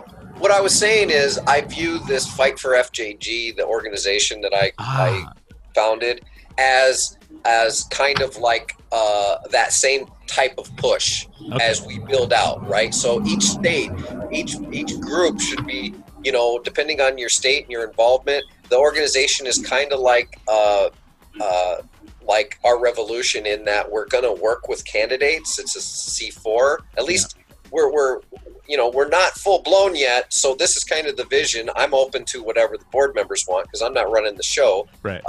But the idea is to start educating people on the local level, right? And then we're going to have a resolution that's going to present the job guarantee, maybe the Green New Deal, maybe it's just the job guarantee. It's going to present that to local leaders, state and local leaders, and say, here's what we have. This is why you want it. So the ERA, the example I was using was only that we can focus in it on our state level and our local level and get them to adopt it and then demand it, right? To say, hey, we want this federal job guarantee because we want to employ all the unemployed people in our state. We want to employ all the unemployed people in our city. We want this, and they know it's not on their dime, because we've expressed to them MMT, how the federal government pays for it. You're not going to have to raise taxes. As a matter of fact, you're creating all this new tax revenue now for your local and state areas to put more money into schools, into healthcare, into whatever things that you may need just money people for. Taking control of allocation. Right. Yeah. I definitely, I would love to see something like that get completely put together. And I have to say that we have like 7.5 minutes here before our next break. I was curious if Mr. Maney or Mr. Cameron had any more questions for Mr. Akzam. Well, I mean, my biggest thing is, like you said, it's education. People have to understand. The people that run our economy are not, magical, mystical beasts that just, sprinkle something in a black cauldron and then poof, now we've got money for, war, or we've got money for more tax breaks, or we've got, all this funding for everything else.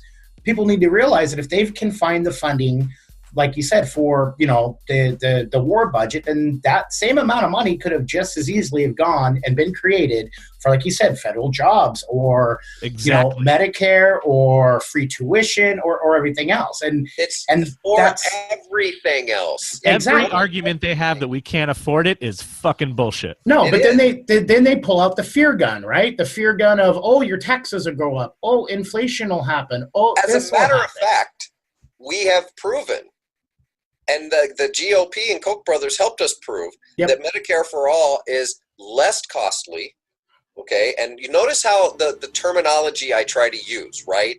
It's less costly, meaning that it costs less of those dollars when you're spending them out, right? Not that it's so anyway, it's less costly, which means we would, not that we would have to because we're looking at raising taxes because they've been lowered, but if we would technically have to lower taxes because it saves money. Yeah. Technically. But like you said, it's all about resources. And I think that's the other thing is they like to throw out that resource fear as well. Like, you use the example for gas and concrete. I mean, building materials. But on the other hand of that is that I think would encourage innovation. Like the big one right now is the federal farm bill with hemp. Well, you can make concrete out of hemp. Yeah. Why are we still making stick houses anyway? Right. They should be making houses that look, we've proven, we see there's videos, the dome housing is more stable for wind areas. You can build dome housing in areas also out of concrete where they don't need. The thing about dome housing, the reason as a former builder I love dome housing is because it needs no internal support structure. Right, it's already standing the dome up. supports it, so you can just partition your home any way you want inside that dome, and it's now without the restriction of support beams and shit in the middle of the home. Yeah, exactly. I've seen that. And so in California, where you have all these fires, they've got home materials, concrete. You could build a dome house where all of your stuff is going to be safe. You evacuate, you come back. And, your yard is burned up and things like that, but the stuff in your buildings is safe because it just burned right past it. There's videos showing this, not in California, but in other places where this has happened. And what do? We experience disaster and we turn around and rebuild with the same building materials and same concept in mind. Why? Because those building companies, right? Those they suppliers, have a hold on. They run the show. I'm not talking about the guy, the local contractor. I'm talking about the suppliers of the lumber and the big USG contractors and all those giant companies. The ones that are going to get called in to do the big work. They don't want to fix, just like the reason your car doesn't run forever and your phone doesn't last forever and all this other shit, because it's consumption based. When we start getting away from a consumption base, which, what drives the consumption based economy? Profits. Right? But that's profits for the few and not for the many. Right. That's the big thing that gets me. Increasing profits at all costs. Ever increasing. It's not about sustainability and sustaining the needs of the society. It's about always increasing profit in order to get more and more and more, because we have to grow and grow. We can't just take care of the people that we have. No, that's outlandish. We have to look. There was just an article where I know you guys saw it. Amazon was trashing and throwing away a bunch of products in a warehouse. Yeah. Yes. You saw that, right? Yes. Yeah, I could use all that consumption went to waste, and instead of giving it to people, they destroyed it because they don't have the trade trinkets. They don't deserve it. You don't have enough trade trinkets to buy this. You don't deserve to have it. Good old trade trinkets. Well, all high-end clothing does that as well. Yes. This is another thing that Richard Wolff talks about. Louis Vuitton, and so they'll just burn shit just so it doesn't go to the discount stores because they're selling an image as well. Right. And they'd rather it burn and actually the economy in the same way you're talking about, like housing for the banks. Whoa, you talk a lot, dude. Hold on, let's finish points. And real quick, and the same thing with your with the banks. You mentioned about housing and how the banks easily could have actually paid for people's mortgages and their housing. We now have in a system, I think it was the St. Louis Fed, that said that we have now an 11-to-1 bank-owned empty house per homeless person. So for every one homeless person, there's 11 empty houses owned by the bank, which is fucking insane. It is insane, especially when we see, again, back to the termite mentality, right? Why? I mean, insects have better social skills than we do. They take care of each other. They take care of the collective. Well, but we don't. No, but there's a reason why. It's because they want to get you coming and going, right? That's the whole vampire economy in a nutshell. Is they want to keep you dependent on these shit jobs that pay barely a livable wage, but they know you're not going to be able to afford the healthy food, so then you're going to get sick. So now they're going to get you with you don't have insurance, so you're going to go to the hospital. But if you had insurance, the saline would only be $1.99, but now since you don't, it's $19.99. You starting to feel like cattle yet? Oh yeah, definitely feel like cattle. But I mean, that's the thing is it goes to that old adage: if you ever get anything for free, if it doesn't have ads on it, then you're the product. And with that, we're going to have to go ahead and cut away again. We might have a little bit more after this break, and we might not. I don't know. It's a mystery. We'll see. Josh Cameron, if you'd like to say bye to the people, I know you have to get away so you can go continue to save the world. Yes, I've actually got to play dad so I can continue to save the world, because I have a certain allotment of time that I need to spend with the kid. So plus I need to fix my furnace. But yeah, hey, thanks guys. I've really enjoyed the conversation. You are quite a wealth of knowledge there, Mr. Akzam. I actually gave a shout out to you when I was talking to Savage Joy, and apparently the real progressives are down with the Akzam, as it were. Oh, well, thank you.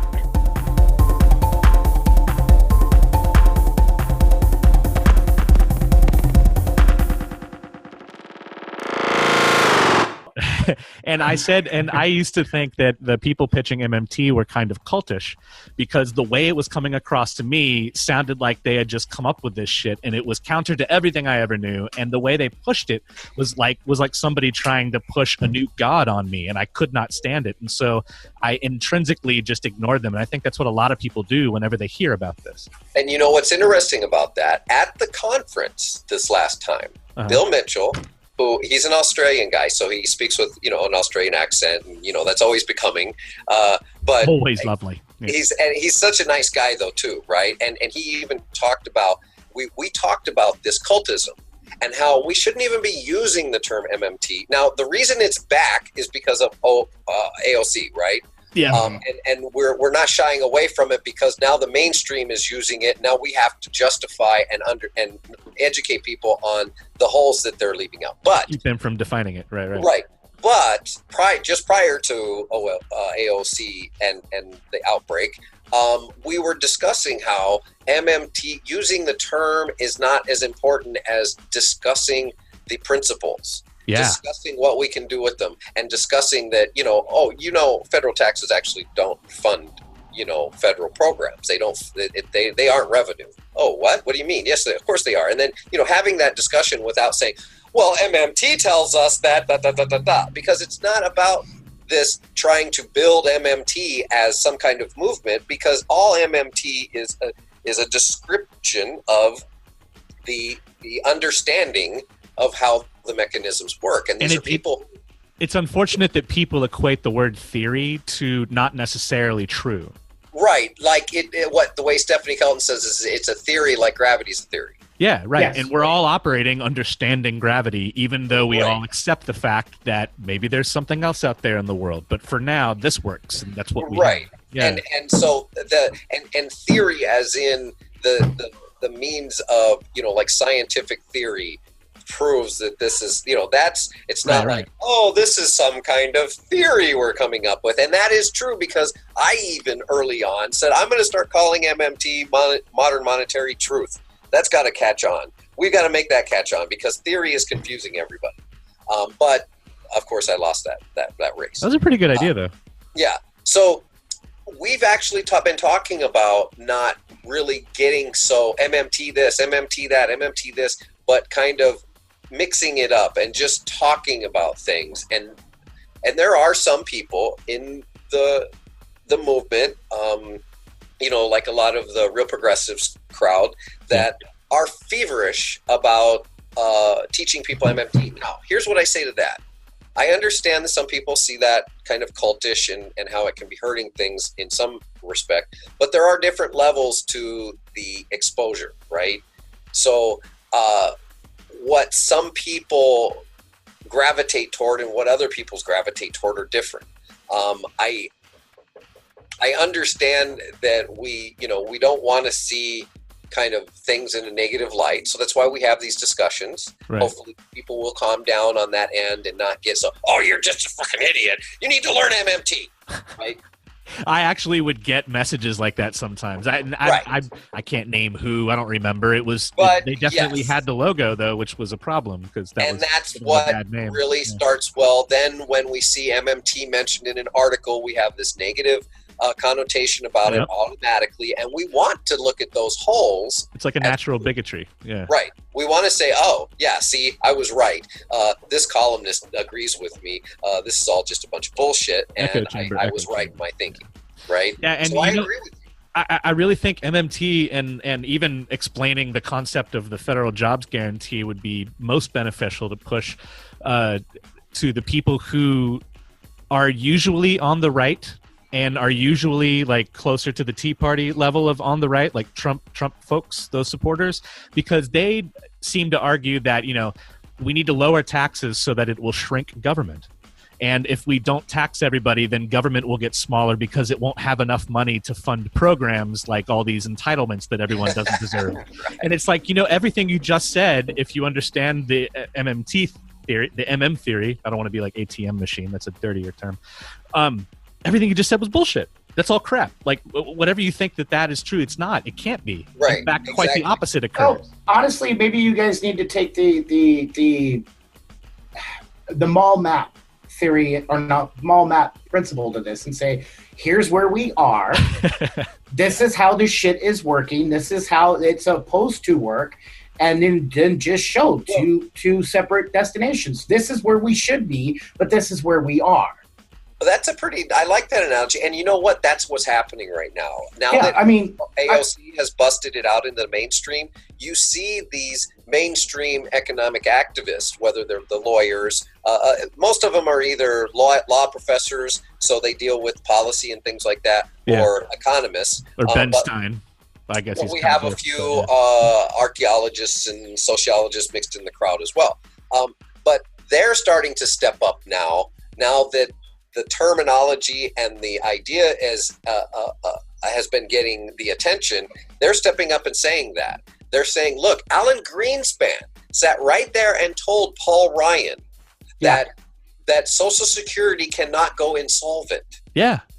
He sat there and told him, he said, there's nothing stopping the U.S. government from printing as much money as it wants and spending it on whatever it wants. The real problem is, are we capable of putting a system together that can put those real resources to work for what the money is needed for? So what he was saying in that respect when it came to Social Security was, if we're paying people money that they can go out and spend on real resources, but there isn't the production of those real resources available, then that's going to cause a problem, basically saying inflation, right?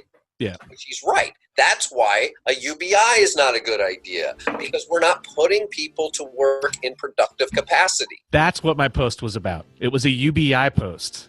And you countered it, and I said, okay, fair enough. And then I started getting more countered, and it wasn't meeting. I am as fragile as the next person. It wasn't meeting my expectations of results, and I got frazzled and cursed and deleted my post. But yeah, there's got to be. That's why. See, you noticed rattle everybody, right? Right.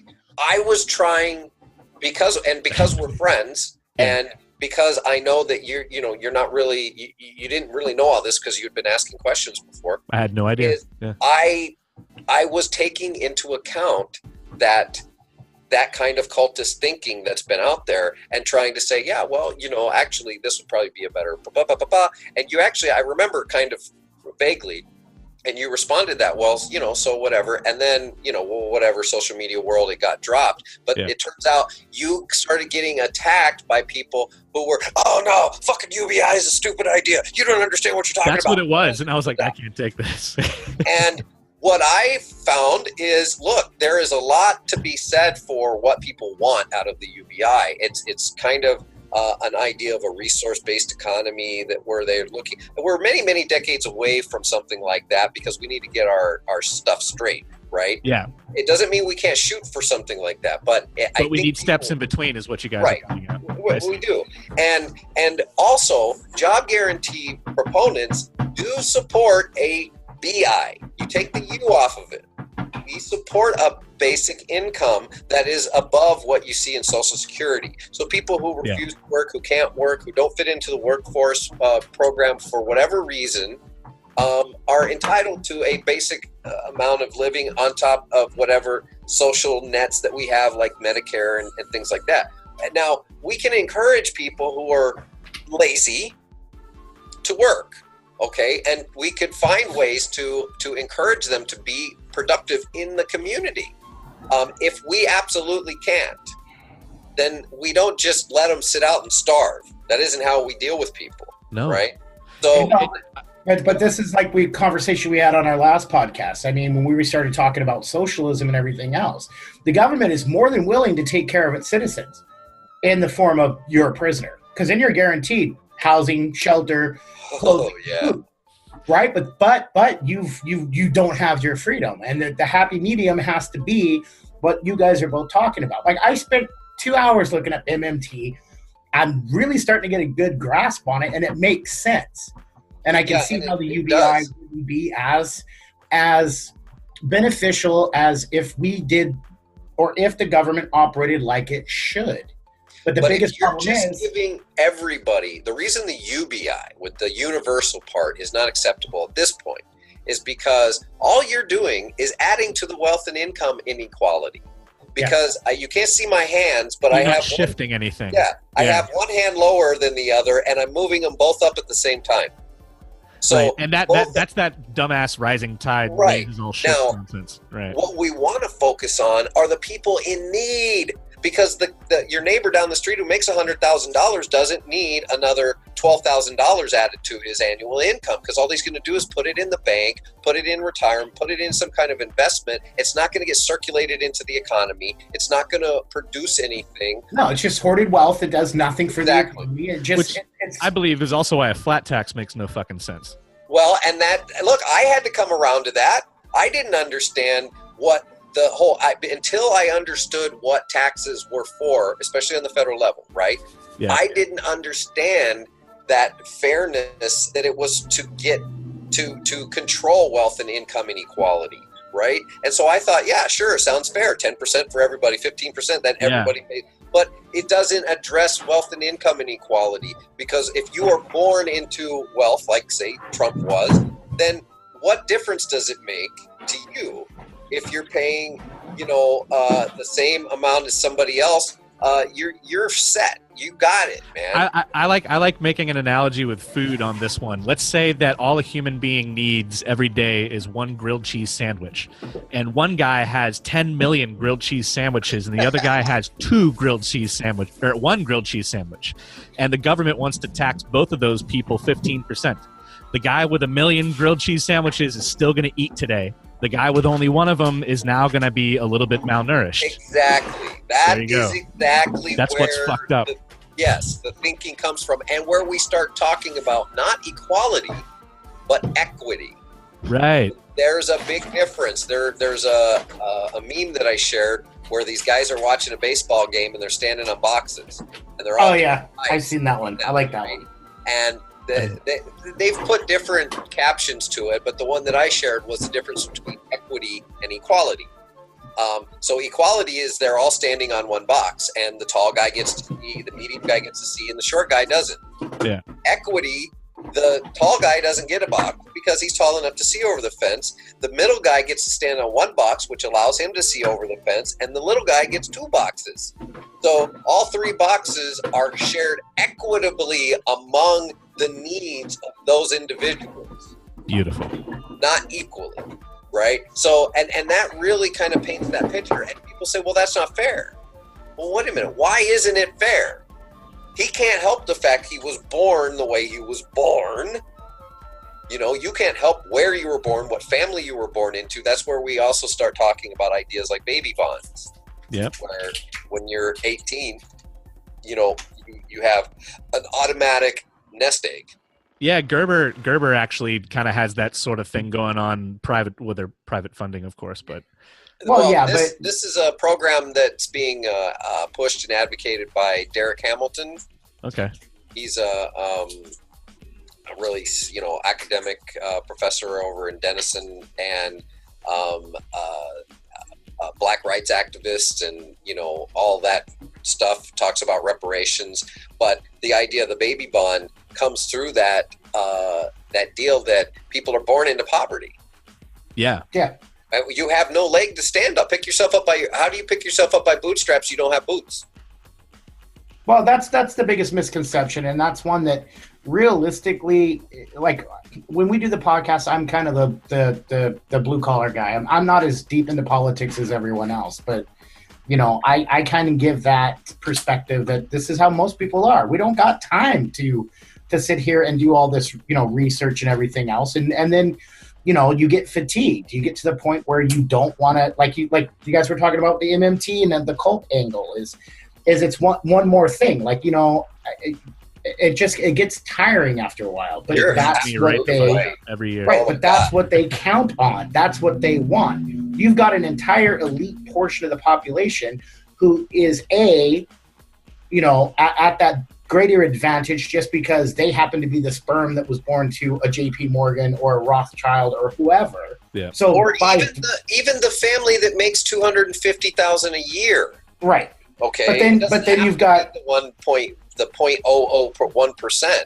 Right. That group of people that are born into enough privilege that economics, that finances, the not cul-de-sac middle class. Right. Yeah. So then they are encouraged to then seek out, their power base somewhere else because they've already got the power base on the financial front.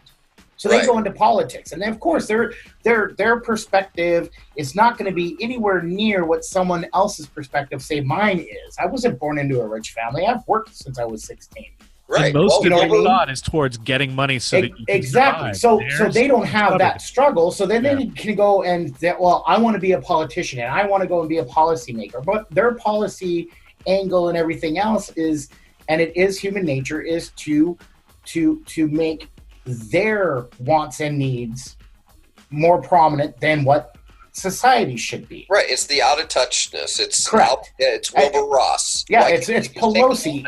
Exactly. It's all these old, Methuselah types that have been in politics for 9 million years when they're writing policy that is not going to affect them in any way, shape, or form just because unless they do a Dick Cheney and get a third heart transplant, they ain't going to be alive long enough to see what their policies will reap. Same thing with Trump. Vader. Same thing with Pelosi. Exactly. Yeah, well, and AOC is at least young enough that anything that she does, she's in the junior phases right now, and hopefully she doesn't get caught up and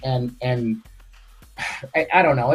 I'm looking at politics as Vegas. It's a dirty fucking prostitute. But I will tell you something about AOC that I will make clear to people, and this is, of course, just coming from me, but why I have complete faith in her at this point is because I know the circle of people that she runs with on a daily basis, and I actually communicate with a few of them on a daily basis as well.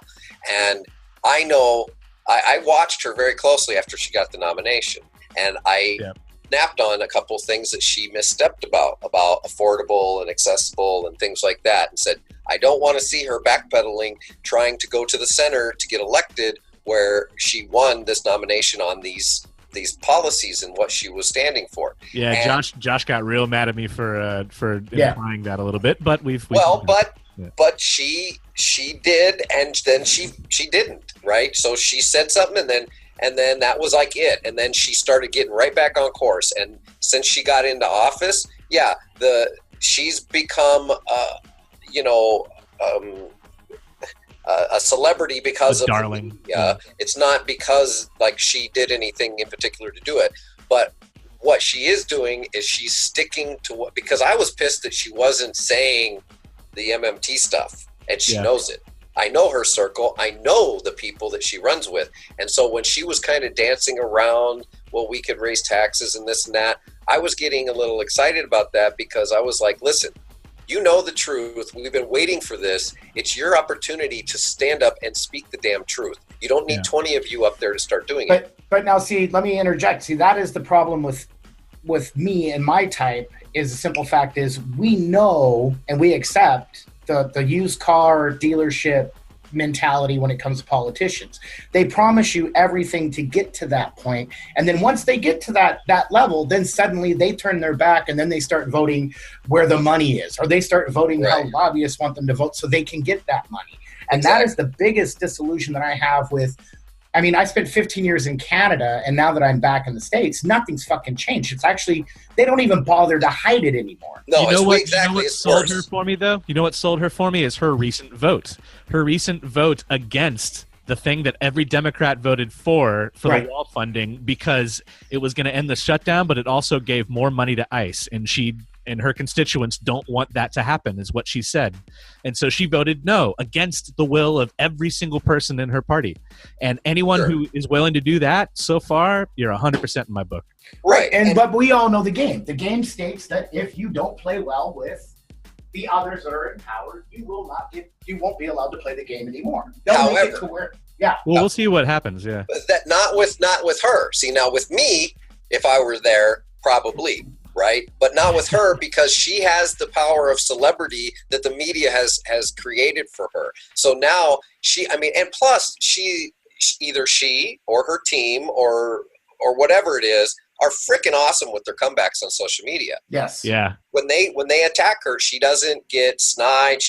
She has some of the most, pristine comebacks that answer to whatever attacks that they have. So she's setting an example. Whereas, because that's why she got the positions in the House Finance Committee and stuff like that, because her celebrity was able for her to demand that. Now, others that made it through that aren't quite as popular, they're gonna have to stick close to that, is what I'm thinking. See, this is my thing. I don't care.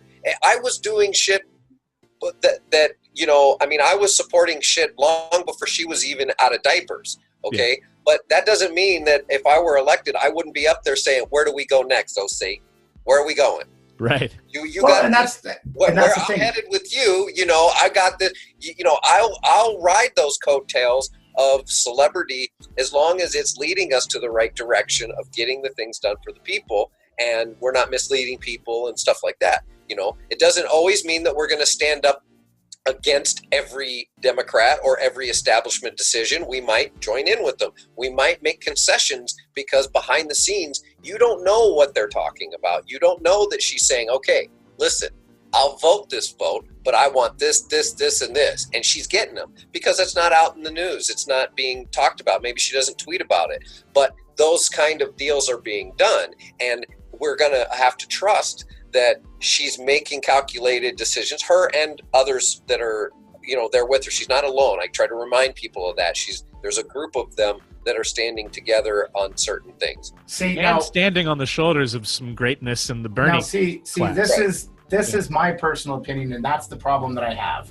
It's like you said, you don't know what deals are being made in the background. And to me, that is what is the biggest problem with our current government, is you don't know. Yeah, there is no trust. You are a public servant. We put you in office. We voted for you. You're there on our dime. You're to do what we want, not necessarily, but that's the other side of that mentality, is now I'm a billionaire and I'm going to pay someone to go and lobby you to get my will done. And you're absolutely right. Now, here's kind of where I'm going with that, is because I agree with you, is when I talk about things being talked about, kind of behind the scenes, is things like if you worked on a campaign, for instance, there were things in our campaign. I tried to be the most transparent I could in our last campaign, but there are things within your circle that you don't talk about in public because it's part of your strategy. It's part of a deeper understanding of where you're headed. Like, say, for instance, I don't want my competition to know the precinct strategy that I have, because I don't want them to use it. Right. It'll eventually get out. Oh, now be careful, Johnny. You're sounding a little bit like Trump, right? Well, no, but the but thing he had a point, is what I'm saying. Is that at least, and in this stage, I don't want to share that information, because now I will share that information with other people, like a lot allies, right? Other candidates that are running in office, but I don't want my opposition to get a hold of that and say, hey, that's a pretty damn good idea. We should do what Johnny's doing and beat him, right? So there are a certain few things I kind of see a little leeway in, that you don't just throw everything out into the public eye and everything out, because, you want to be strategic. Because we are fighting a war against other assholes. It's not just trying to serve the people right now, because part of serving the people is getting rid of the hate, the obstruction, and everything that's keeping those people down that they don't even know about. You know, and what you're describing there is a pretty good argument. I'm not saying it proves anything, but it is a good argument against those who would say that Bernie Sanders was a usurper sheepdogger all along, and that he had never had plans. I mean, maybe he didn't expect to win, but he definitely wasn't. I don't believe that he was working for a Hillary win in the first place from the beginning. Fuck no, I don't believe I'm not that sure for of a that. minute. But no, he was surprised. Once he was robbed, of course he was surprised. And once he was robbed, I mean, everybody saw him crying. I don't think that crying was because he felt like he did the wrong thing. I think that crying is because the people who he loved. Was fucking crushed, man. Yeah. And furthermore, his game that he's playing all up until now, or whenever he does announce, was the fact that he recognized that things have to be a certain way for him to be able to continue to try to get. Hey, look, we can't stand in tell us. Shoes. Yeah. No. So okay, but again, I'm gonna interject on this one point. Please. If we all know that, then there is no changing anything because the game will never change. Well, no, I think what he's saying is we don't all know. First of all, not everybody knows what we admit is that Bernie, the reason he shifted over, supported Hillary, and all this other stuff is because of the pressures in his particular role that he has. And we can't put any, oh, you should have done this. Well, what's he still been doing? He's still been standing up for the people. His message has not changed. He has still been going around having town halls, debating people. I mean, come on. He's been doing what we want all of the 100 of them to do, but don't do. So he hasn't been holding any grudges. He hasn't been blaming anybody. He hasn't been doing any of that crap. He's just been working for the people. So, when we look at, the issue of him getting behind Hillary and everything, I mean, that was only I have to call that strategy, and I just wish that he was, I don't know, in the moment I wanted him to be more virtuous, but to be virtuous is to have no strategy because you're going by a different style. Here's the reality about the whole Dem exit and Green thing and everything else, because it wouldn't have happened, and we know that because we look at 2018, they had 2 years to put together coalitions and build up and go against the establishment. And in Minnesota, in and of itself, I looked at the vote tallies. And even not just the Green Party, but we have the Legalized Party and We Party or something like that. And I only voted for one Democrat, okay? I don't have any problem telling people that. And it was a state legislator who was running for office, and she was progressive, and, I supported her. The rest of them, I kept my conscience clean. I knew my votes didn't count, and I just, marked off where I wanted to mark off. None of those third-party contenders combined came up to a spoiler effect for any candidates in any race. And this is where my final trajectory has gone with people and the whole online gaslighting over the establishment and the party and the duopoly and all this other crap is, listen, I'm sick of hearing it because the third party insurgency never happened. Dem exit was a break apart. What should have happened was exactly what I told people in the beginning is that, after the election, after Trump won, is there should have been an insurgence of Dem enter. And we should have went in and taken over the infrastructure. That infrastructure of both parties belongs to anybody who wants to go in and sit down and take it. We allow them, just like we allow our government to be the people that are in it. We allow the people to sit in those seats and make those decisions and to close off democracy. And it's like, I liken it to abandoning the castle to all the kingsmen and all the knights, so absolutely. Or you could even imagine it like the gobstoppers from Wonka, the candy, and like every time you suck on it, another layer goes away, and there's another layer behind that, and another one behind that, and another one behind that, and they're all different. They're all different flavors, and it seems like what's happened is like somebody out there, who knows what transpired, but a hole was poked all the way through to the center, and we could see the corruption going on in the middle. And all we want to do is fix that corruption. So we say we got to elect leaders that are going to do this for us. But then we back up and we say, but wait a minute, it's only the federal level that we have to worry about that because at the state level, they're not as corrupt. And then we back up a little more and we say, well, wait a minute, the party itself is screwed up. Look at this lawsuit. All of a sudden, they're telling us they could just pick whatever they want and our votes don't matter. Well, we got to fix that. But wait a minute, the election has no integrity. We got to fucking fix election integrity before we can even start to worry about infiltrating and breaking up the primaries and making them more legal. And so at the end of the day, we have all been presented with all of the problems, and none of us are coming together on the one that could then start like a domino effect to fix the rest of it. Like we can't fix the middle before we get the outside shell done. I agree. That's an awesome analogy. And you know what I look at it is that we're sitting here and we're trying to tell people that we're going to take over our government and change our government, but we can't even take over our local party units. Who's going to take over Portland, Maine first? You know, I mean, exactly. Yeah. I mean, if you can't even get enough people around your local area to go sit in your local Dem, I mean, look, there's less than a dozen people in my local Dem unit. You're trying to tell me that out of 100,000 person population, there's only 20 people, tops, a dozen, maybe, that sit in the unit, that we don't have enough progressive power in the community when there's all these people standing on the outside saying, I don't like to be involved in politics. I don't like party politics, or I don't like whatever their excuse is for not being inside the party and helping make the decisions that affect the election process, right? Like in Minnesota, we have this delegate process that is basically like a mini electoral college. It's not democratic. Now, fortunately, the state has an optional public primary. However, if you don't win the delegates, it's pretty hard to have that support behind you unless you've got some kind of money and stuff like that to win the public primary. However, by the time we get to the public primary, if there's more than two candidates, we're still faced with a plurality because we don't have a voting method in place that guarantees a majority like ranked choice voting, or what I've seen so far better is star voting. It takes the combination of approval voting and ranked choice voting, and it's more accurate from the models that they've run. But nonetheless, even a ranked choice voting would give us a majority turnout that is better than what we have. And we don't accept, we accept that, like our governor in Minnesota was elected in the primary by a plurality. So there wasn't a majority of the Democratic field that voted for him. Just the two other progressives split the vote.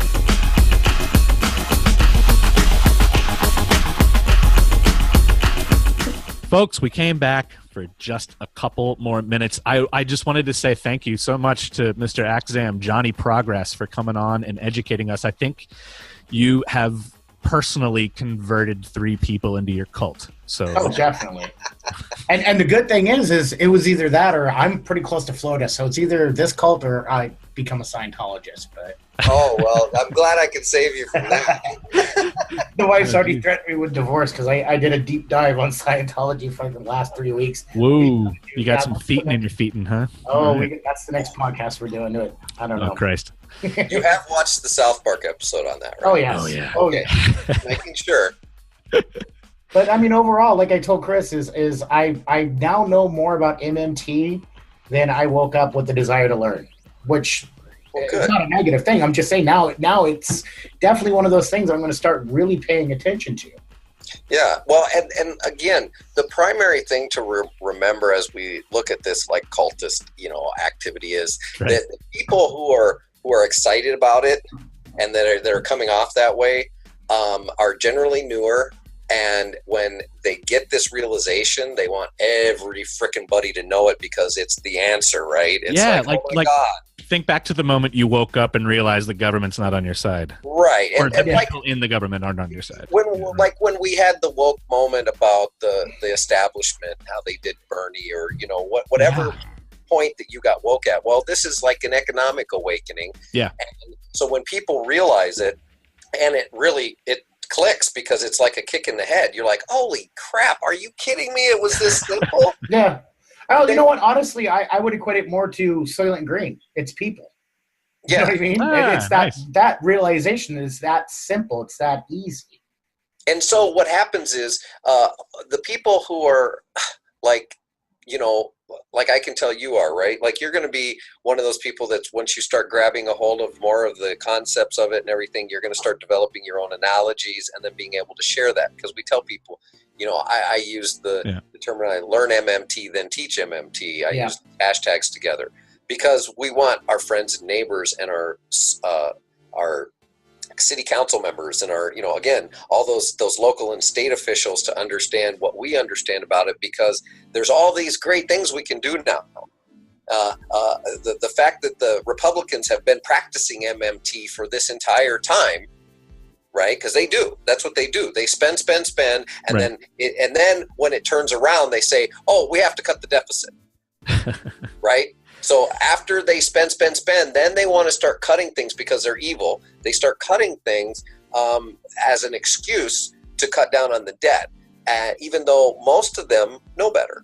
Because and again, it's evil, right? That's the worst. Evil. If you're in my face and you say I am evil, I'm going to kill you, that's one level. But if you're in my face and say I love you and you should do everything for me because I'm going to save you, and then you kill me, that's extra evil in my book. Yes, I'm not saying Democrats are worse than Republicans, but in that respect, that's why they have a little less respect. Because that's exactly if you're going to rob me, tell me to my face. That way I know to not vote for your ass. But if you're going to lie to me about that shit, fuck you. You know? Yeah, but see, with me, I would more equate it to 3-card Monty. It's 3-card Monty, pure and simple. I mean, they know where the queen is. You know what I mean? Right. But they can change how they manipulate the game, even once you realize they're manipulating the game. So it's 3-card Monty, and the only way to win at 3-card Monty is not to play. Oh, dude, I had a guy jack me up on the city bus in San Francisco on one time.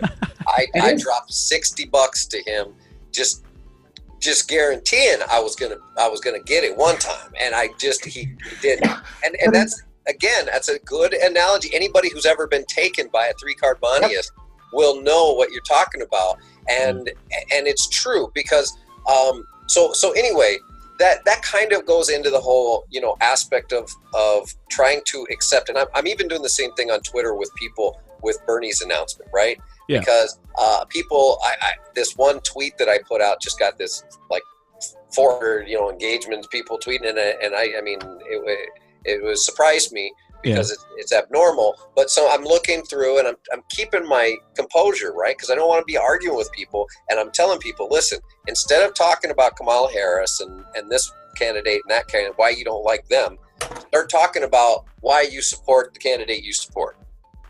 And if it's Bernie, then you should be saying, look, I know there's other candidates. This is the way I'm approaching it. I know there's other candidates that have other that whatever. But the reason I'm this person is because of this. I do, the hardest problem that Bernie has is his demographic. That's the biggest fallback he has. I saw a really good tweet and a meme shared of a tweet about, I wish Bernie was a millennial transgender black woman with Christian. A single Christian, single kid, Muslim, whatever. But he's not that. He's not those things, but he is the one that is carrying the lantern of what we really need.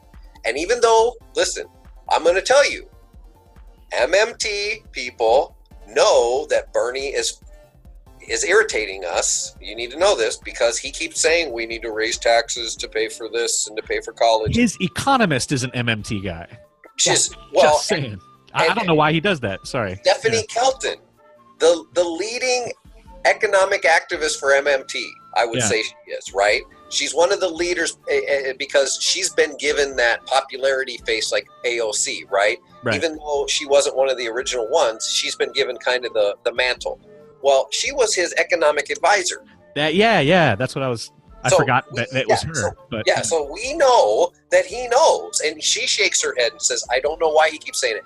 But what some of us assume is probably because of the conventional thinking, right? Yes. Because he needs more than just the voters that would accept it. He needs the ones that are ready to accept it. That might change in the next couple of years because AOC stepped up and started making MMT part of the conversation. Now it's becoming mainstream. Maybe he'll finally get rid of the Robert Reich bullshit because Robert Reich gets under my skin. He is a neoliberal economist. Don't listen to him. He has it mixed up. He's a literally little bastard. Yes. And so it pisses me off about him too because he has the right principles about doing things. But I'm sure his heart's in the right place, but he's an economist, goddammit. Why is he doing that? It works. Yeah. Right. No, and that comes from both sides. There's folks on the right and on the left that are just trying to keep you in the dust, right? Because the less you know, the easier you are to manipulate. So divide and conquer. It's the whole thing about why the Bible wasn't printed in out of Latin for centuries and centuries because they didn't want the common people to be able to. They had to go through the checkpoints. They want you to go through the checkpoints. No, you don't understand the economy. You can't understand the economy. You're not savvy enough to understand. It has to go through the checkpoints of all these rich billionaires who have been manipulating the economy their whole, lives, their families' lives. That's the checkpoint it has to go through. Bullshit. It doesn't, because the way the game is played now, there are many nuances into the financial industry, right? There's many nuances in how people can change loans, and how, like, all that stuff that gets into regulation, that gets into business and banking regulation. And of course we have the same economists that are and lawyers that are on top of what types of regulations that should be in place to make sure that we're protected from things that happened before, which we aren't now, right? We all know that it's worse now than it was before the crash. Yeah. But there are banking we don't have to have this sweeping, tear down the banking system and rebuild the banking system. What we have in place is actually is okay. It's just been deregulated to the point that they're getting away with things. And Glass-Steagall is one of the biggest ones. You don't mix commercial banking with investment banking. No, that's why it existed. But I have to, just to derail that a touch. Yes. And I want to end on a nice quote here. It's I just want to say, if you want to combat, divide, and conquer, you need to unite and empower. You need to fill people's heads with the right knowledge, not just hate them, but like you're saying, right? Post about what you're for, not about what you're against. Right, but knowledge is the best vaccine for ignorance and fear. Yep. I like that one. Yep. So, And if Josh was here, he would say something really awesome about intolerance, and I'll probably put that clip at the end. Okay. Oh man, Mr. Akzam, it's been a pleasure. Everybody out there, a pleasure. We don't have t-shirts for sale, but for fuck's sake, go ahead and subscribe, hit the bell. We only do it every couple of weeks. It's not that hard. That's right. Take care. Bye.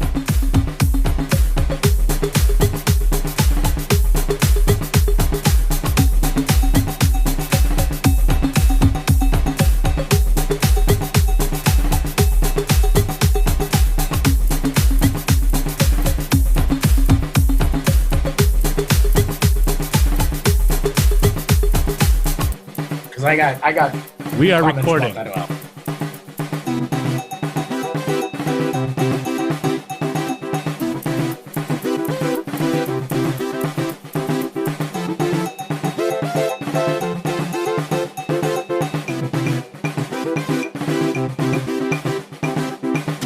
Wow.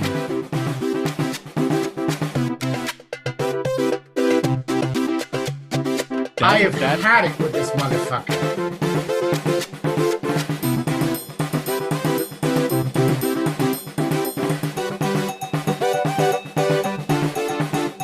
You've been fucking me and my countrymen. Let's see if you like a taste of what you're giving everyone else.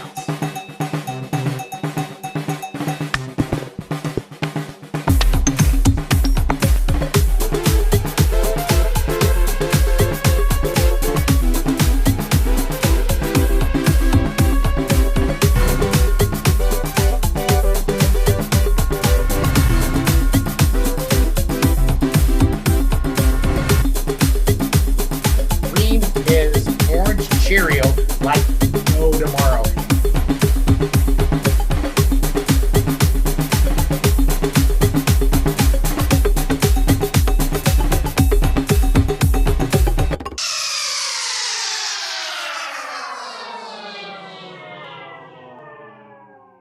The paradox of tolerance says that a tolerant society cannot tolerate the intolerant because the intolerant will ruin the tolerance. In much the same way that, I may have been trained to shoot a human silhouette, but that was not before I was trained to respect the shit out of that weapon.